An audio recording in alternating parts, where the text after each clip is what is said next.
Hey doing guys, next video is about medical, the exciting world of medical.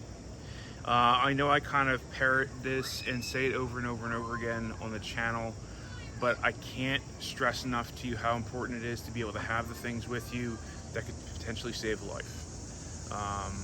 People like us, we carry a gun every day, this is what we do, but you are more likely to need that in medical than you're ever going to need a gun. And if you need the gun, there's a really good chance you're going to need the medical. So coming up, a couple different things that I have found. Probably going to split it into two separate videos, changes that I'm making, and then, yes, coming right at you guys.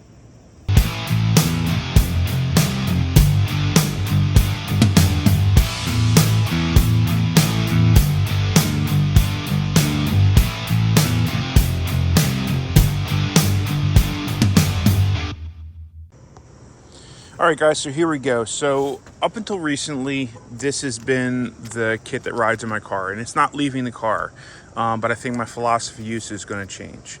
And I've done videos on this before. This is an SOE vehicle med kit.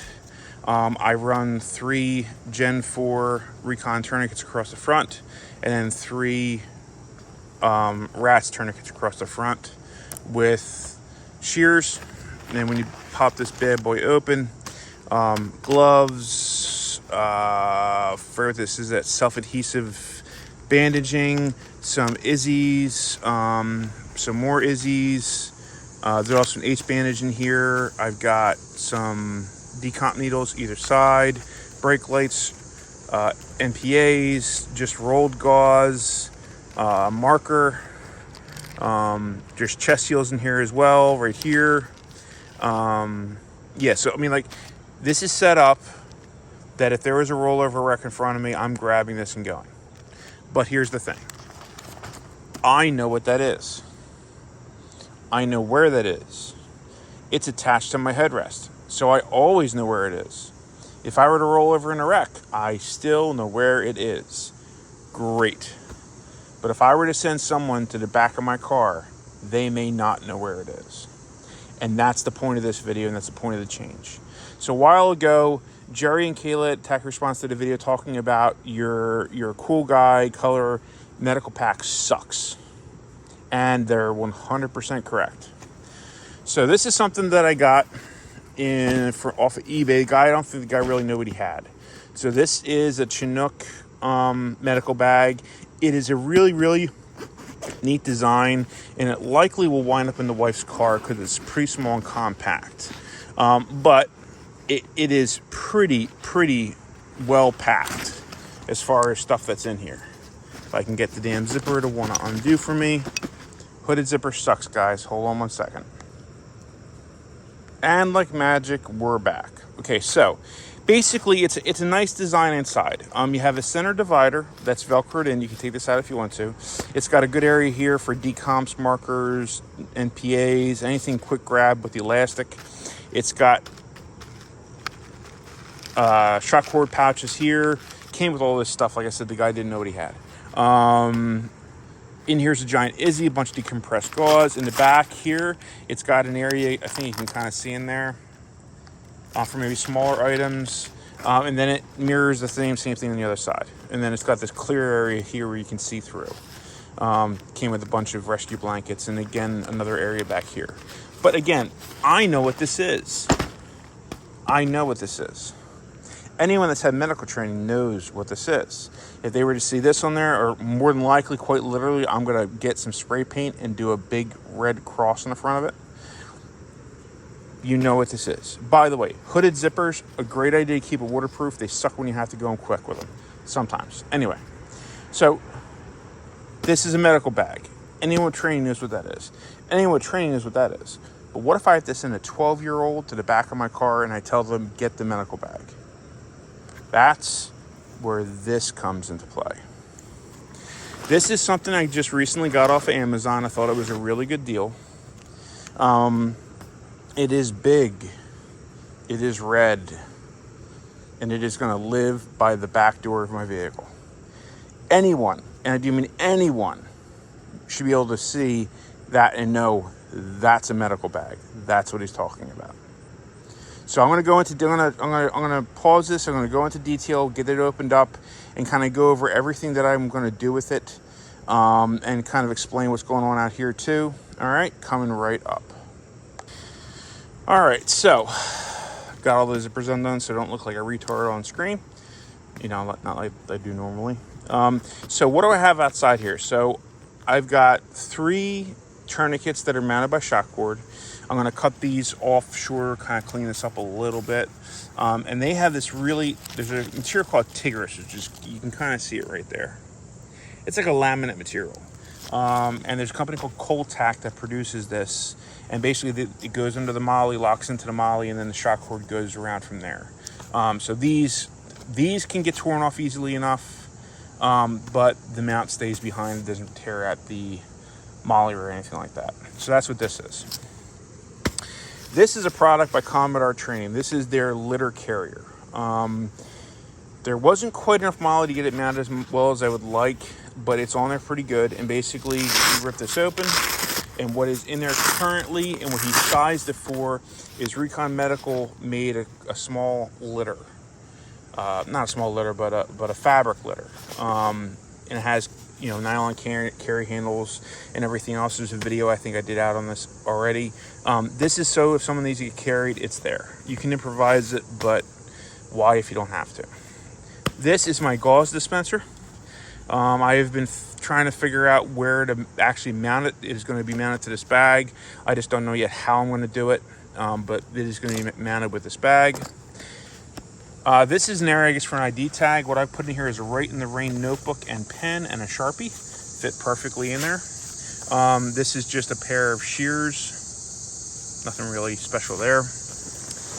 Now, you open the bag, and the bag is very well organized.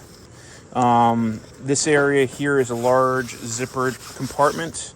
There is strapping for bulky items. If, let's say this was going to go in here, I could strap it down, pull it tight, and then keep it kind of tucked in where it needs to be. This is a giant pocket that also has retention on it as well.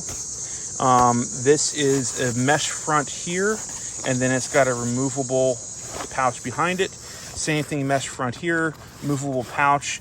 This, I think, is more set up more than anything as an IV bag. Probably should have done this too, but oh well. We'll see how good we can do it one-handed.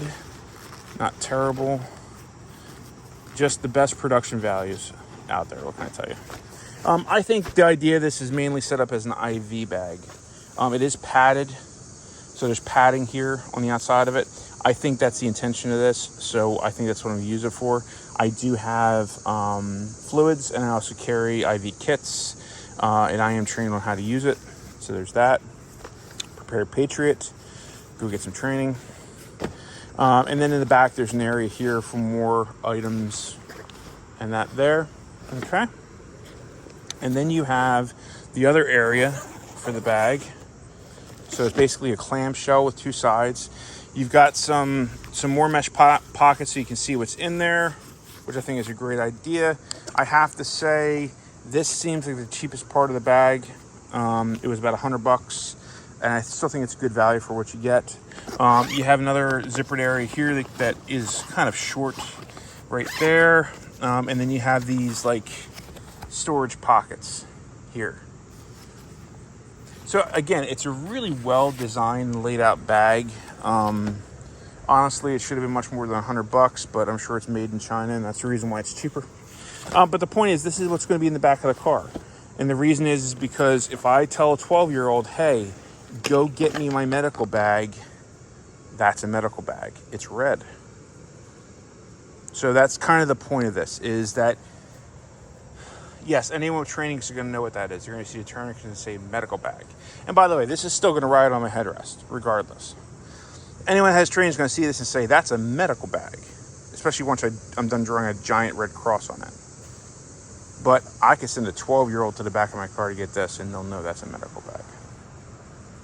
So do your cool guy colors suck? No, they don't suck, but it's not as intuitive as you would think it is. And that's something that you need to be aware of. And that's what this is all about. So that's it, guys. That's the whole idea behind this, is that with medical, it's one of those things you have to make it foolproof. You have to. You can't expect you can't rely on someone else's training, especially if they're assisting you, right? Like you have to kind of rely on the fact that they're not going to know what the hell they're doing, because the general public does not know how to do it. Some people don't even know how to put a Band-Aid on, and you have to accept that, and you have to think that way. It's a mindset thing. And when in stress, if you've done any stress inoculation, force, whatever, your idea of how you're going to react is very different from the reality. And I think you have to accept that there's a chance that in that moment you're not going to react the way you think you would. But if you see a giant red bag, you're probably going to grab the giant red bag. Okay? So that's what this whole video is about. Again, guys, I hope you're having a good day. I hope you're enjoying your time. I hope you're using your time. Get some training. Prepare Patriot, coming up at the end of October, the 29th and 30th, is having their second Force class. I believe it is mostly full. Reach out to them on Prepare Patriot NC. If you Google it, you'll find them. But their medical training is top notch. If you have gone to TAC Response and you will enjoy the training there, you will love the training at Prepare Patriot. All right? That's it, guys. I hope you're having a good day. And remember, your path is out there. Go find it.